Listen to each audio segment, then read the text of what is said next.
Have you ever been in the middle of a sentence, completely confident about what you were saying, and then suddenly nothing?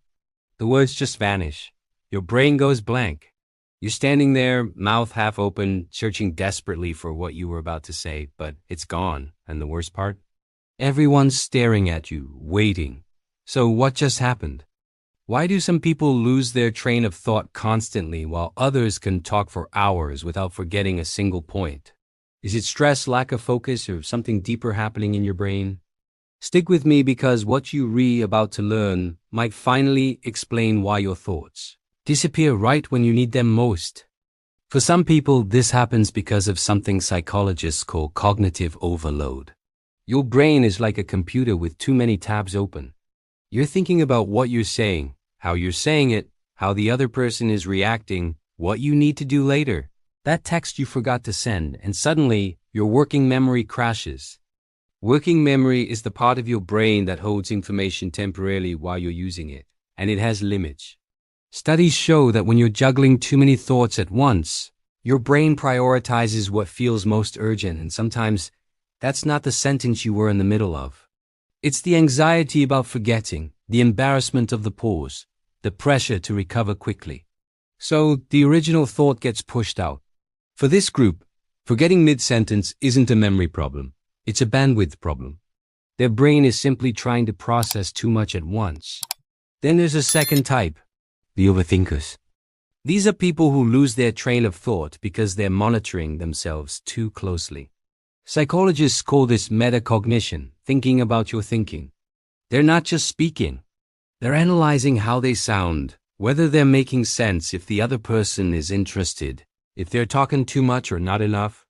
This constant self-monitoring creates interference.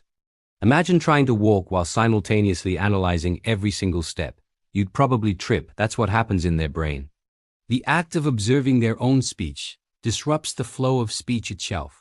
Research shows that high self-consciousness during conversation increases cognitive load and decreases verbal fluency.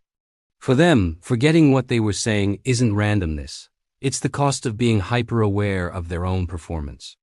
And then there's the third group, and this one's often dismissed, but it's real. These are people whose brains are genuinely wired differently. They might have ADHD, anxiety disorders, or what psychologists call executive function challenges. Their brain doesn't hold on to information the same way.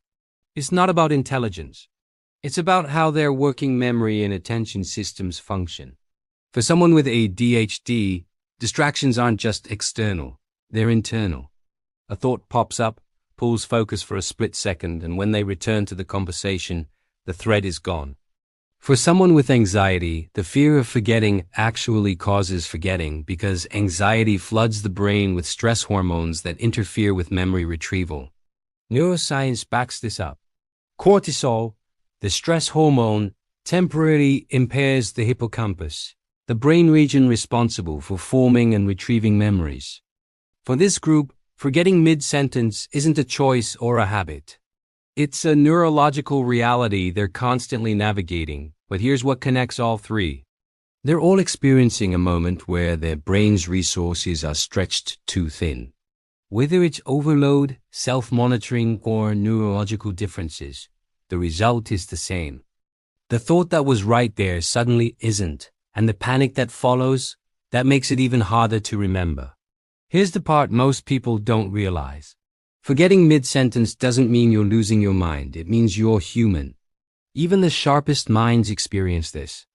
The difference is how you respond. Do you spiral into embarrassment and self-criticism, or do you laugh it off and move on? Because here's the truth.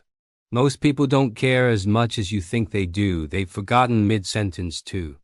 And if they judge you for it, that says more about them than it does about you. Your brain isn't broken. It's just doing the best it can with the resources it has in that moment. And sometimes that means a thought slips away. The key isn't to never forget. It's to stop punishing yourself when you do. So if you're someone who forgets what they were saying, ask yourself this. Are you giving your brain too much to handle, or are you just being too hard on yourself?